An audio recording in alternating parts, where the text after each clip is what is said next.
ભવ્ય પરેડનું આયોજન કરવામાં આવ્યું છે। એ ભવ્ય પરેડમાં એક ભારતની ઝાંખી રજૂ થશે। સાથે સાથે જે અલગ અલગ કાર્યક્રમ યોજવામાં આવ્યા છે, ગાંધીનગરમાં પણ જ્યાં રન ફોર યુનિટીનું આયોજન કરવામાં આવ્યું છે, નાયબ મુખ્યમંત્રી હર્ષભાઈ સંઘવી આજે રન ફોર યુનિટીનું પ્રસ્થાન કરાવશે। રાષ્ટ્રીય એકતા દિવસની ઉજવણી જે ઠેર ઠેર કરવામાં આવી રહી છે, ન માત્ર દિલ્હીમાં કે કેવડિયામાં પરંતુ ગાંધીનગરમાં પણ આજે આ કાર્યક્રમ યોજવામાં આવ્યો છે અને તેને લઈને નાયબ મુખ્યમંત્રી હર્ષભાઈ સંઘવી પણ ત્યાં પહોંચી ચૂક્યા છે। થોડા જ સમયમાં તેઓ પણ આ કાર્યક્રમની શરૂઆત કરાવશે અને સરદાર વલ્લભભાઈ પટેલને શ્રદ્ધાંજલિ અર્પણ કરશે। હજુ સૌ કોઈ જે વેટ કરી રહ્યા છે, રાહ જોઈ રહ્યા છે, એ કેવડિયામાં શરૂ થનાર કાર્યક્રમની રાહ જોઈ રહ્યા છે, કારણ કે લોખંડી પુરુષ સરદાર પટેલની 150મી જન્મ જયંતિ નિમિત્તે ત્યાં ભવ્ય પરેડનું પણ આયોજન કરવામાં આવ્યું છે। આ પરેડમાં ન માત્ર 6 રાજ્યની ઝાંખી છે, પરંતુ તેની સાથે સાથે મહત્વની વાત એ છે કે આજે જે ભારત છે, આજના ભારતની ઝાંખી પણ એમાં જોવા મળશે, કારણ કે આજે જે સુરક્ષા બળો છે, જે સૈન્ય છે, એ તમામ અર્ધલશ્કરી દળ અને સુરક્ષા બળ પોતાના સામર્થ્યને રજૂ કરશે અને ભારતના દરેક નાગરિકને એ વાતનો પણ ધ્યાન થશે કે આજે ભારત ક્યાં ઊભું છે। આજે ભારત જે મહાસત્તા બનવા તરફ આગળ વધી રહ્યું છે, 3જા સ્થાન સુધી પહોંચવાનું લક્ષ્ય અને જે વિકસિત દેશની હરોળમાં આગળ વધી રહ્યું છે ભારત, આ વિકાસને વેગ ભારતની અખંડિતતા અને એકતાએ આપ્યો છે અને એ જ એકતાને જાળવી રાખવા માટે, અખંડ ભારતને જાળવી રાખવા માટે આજે સૌ કોઈ સંકલ્પ લેશે, પ્રતિજ્ઞા લેશે। આ જ પ્રતિજ્ઞા સાથે દિલ્હીમાં પણ દોડનું આયોજન કરવામાં આવ્યું અને સૌ કોઈએ પ્રતિજ્ઞા લઈને દોડ શરૂ કરી। તો બીજી તરફ ગાંધીનગરના દ્રશ્યો અમે આપને બતાવી રહ્યા છીએ, જ્યાં સરદાર સાહેબની પ્રતિમાને ફૂલહાર અર્પણ કરી, પુષ્પાંજલિ અર્પણ કરીને શ્રદ્ધાંજલિ આપવામાં આવી।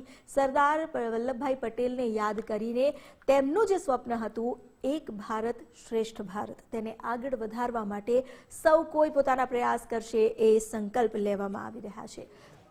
લોખંડી પુરુષ સરદાર વલ્લભભાઈ પટેલ જેવી જ જે ગુણ છે એ સૌ કોઈમાં આવે અને સૌ કોઈ એ જ પ્રકારે ભારતની પ્રગતિમાં પોતાનો મહત્વનો ફાળો આપી શકે, તે માટેના આજના આ પ્રયાસ છે। દર વર્ષે હવેથી 31 ઓક્ટોબરે આ જ પ્રકારે રાષ્ટ્રીય એકતા દિવસની ભવ્યાતિ ભવ્ય ઉજવણી જ્યાં કેવડિયામાં કરવામાં આવશે। આમ તો 2014માં જ્યારે રાષ્ટ્રીય એકતા દિવસની જાહેરાત કરવામાં આવી, ત્યારથી લઈને અત્યાર સુધી દર વર્ષે 31 ઓક્ટોબરે રાષ્ટ્રીય એકતા દિવસની ઉજવણી કરવામાં આવે છે અને ઠેર ઠેર સરદાર વલ્લભભાઈ પટેલની પ્રતિમાને પુષ્પાંજલિ અર્પણ કરીને રન ફોર યુનિટીનું પણ આયોજન કરવામાં આવે છે। તો એવું જ આયોજન આજે જે કરવામાં આવ્યું છે, અલગ અલગ સ્થાન પર હર્ષભાઈ સંઘવીએ પણ સરદાર વલ્લભભાઈ પટેલની પ્રતિમાને પુષ્પાંજલિ અર્પણ કરી અને આજના આ દિવસની શરૂઆત કરી। આજનો દિવસ જે ખૂબ જ મહત્વનો છે, કારણ કે આ એવા એક વ્યક્તિત્વનો જન્મદિવસ છે કે જેણે અખંડ ભારતનું નિર્માણ કર્યું, જેમની દૂરંદેશી અને જેમના જે સ્વપ્ન હતા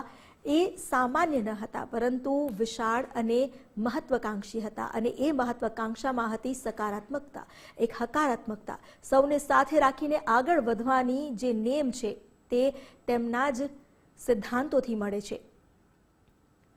આજે ગાંધીનગરમાં જે કાર્યક્રમનું આયોજન કરવામાં આવ્યું છે, ત્યાંના દ્રશ્યો પણ અમે આપને બતાવી રહ્યા છીએ। રન ફોર યુનિટીનું પ્રસ્થાન કરાવશે હર્ષભાઈ સંઘવી, જેમણે સરદાર પટેલની પ્રતિમાને પુષ્પાંજલિ અર્પણ કરી અને હવે તેઓ સ્થાન પર પહોંચ્યા છે। જેટલા લોકો આજે રન ફોર યુનિટીમાં સામેલ થવા માટે આવ્યા છે, એ તમામને લીલી ઝંડી બતાવીને આજે આ રન ફોર યુનિટીનું તેઓ પ્રસ્થાન કરાવશે।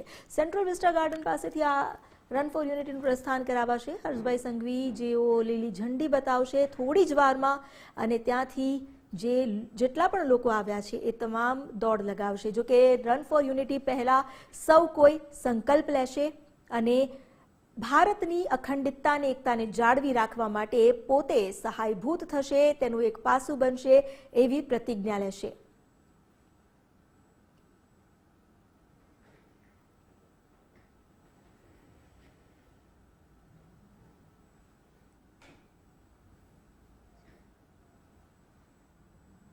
की भावना से ले रहा हूं, जिसे सरदार वल्लभ भाई पटेल की दूरदर्शिता एवं कार्यों द्वारा संभव बनाया जा सके। मैं अपने देश की आंतरिक सुरक्षा सुनिश्चित करने के लिए अपना योगदान करने का भी सत्य निष्ठा से संकल्प करता हूं। जय हिंद। धन्यवाद। અને હવે હું વિનંતી કરું છું ગુજરાત રાજ્યના નાયબ મુખ્યમંત્રી શ્રીમાન હર્ષભાઈ સંઘવી સાહેબ અને મંચાસર મહાનુભાવની ફ્લેગ ઓફ દ્વારા આજે રન ફોર યુનિટી એટલે કે એકતાની દોડ માટે સર્વપ્રથમ પોલીસ વિભાગના જવાનો સાથે જ અધિકારીશ્રીઓ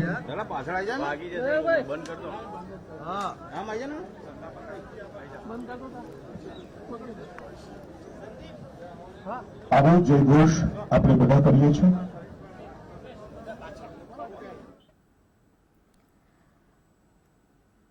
ગાંધીનગરમાં પણ રન ફોર યુનિટીનું આયોજન કરવામાં આવ્યું છે। સેન્ટ્રલ વિસ્ટા ગાર્ડનથી આ રન ફોર યુનિટીનું પ્રસ્થાન કરવામાં આવશે। એ પહેલા નાયબ મુખ્યમંત્રી હર્ષભાઈ સંઘવી સહિતના લોકોએ સંકલ્પ લેવડાવ્યા। ત્યાં ઉભેલા તમામ લોકોને અને સૌ કોઈએ ભારતની અખંડિતતાને જાળવવા માટે સહયોગી થવા માટે પ્રતિજ્ઞા લીધી। આ એકતાને જાળવી રાખવા માટે છેલ્લા શ્વાસ સુધી કામ કરવાની પ્રતિજ્ઞા લેવામાં આવી છે। લોહપુરુષ સરદાર વલ્લભભાઈ પટેલની 150મી જન્મ જયંતિ નિમિત્તે ગાંધીનગરમાં પણ રન ફોર યુનિટીનું આયોજન કરવામાં આવ્યું અને સૌ કોઈ આજે એકતા માટે આ દોડ લગાવશે। ભારતની એકતાને જાળવી રાખવા માટે અંગ્રેજોએ જ્યારે ગુલામીની બેડીઓમાં ભારતને જકડ્યું હતું તો એ સમયે ભાગલા કરો ને રાજ કરોની નીતિ અપનાવી હતી, પરંતુ આ તેમની જે શિયાળ બુદ્ધિ હતી, લુચ્ચી બુદ્ધિ હતી, લુચ્ચ સૂત્ર હતું, તેને સરદાર વલ્લભભાઈ પટેલ પારખી ગયા હતા અને એટલા માટે જ જેવી આઝાદી મળી 1947માં તો તેમણે 2 વર્ષ સુધી અથાગ પ્રયાસ કર્યા અને સૌ કોઈને એક કર્યા। કારણ કે જ્યાં એકતા છે ત્યાં જ વિકાસ છે। એકતાને કોઈ તોડી નથી શકતું। જ્યારે એકતા સાથે આગળ વધવામાં આવે તો તેની સામે શત્રુ પણ પરાજિત થાય છે અને એટલા માટે જ એકતા પર સૌથી વધુ ભાર મૂકવામાં આવ્યો અને અખંડ ભારતના નિર્માણ માટે તેમણે કાર્ય શરૂ કર્યું। 2 વર્ષમાં તેમણે લગભગ 500થી વધુ 550થી વધુ રજવાડાઓને ભેગા કર્યા અને એક ભારતની રચના કરી। સરદાર વલ્લભભાઈ પટેલની જ્યારે 150મી જન્મ જયંતિ છે તો તેમણે કરેલા કામને યાદ કરીને તેમને આજે ભાવાંજલિ અર્પણ કરવામાં આવી રહી છે, તેમનું સ્મરણ કરવામાં આવી રહ્યું છે અને સાથે એવી પણ પ્રાર્થના કરવામાં આવી રહી છે કે જેવા તેમના ગુણ હતા, જેવું તેમનું સ્વપ્ન હતું, જે સ્વપ્નનું તેમનું ભારત હતું, એ ભારતને આપણે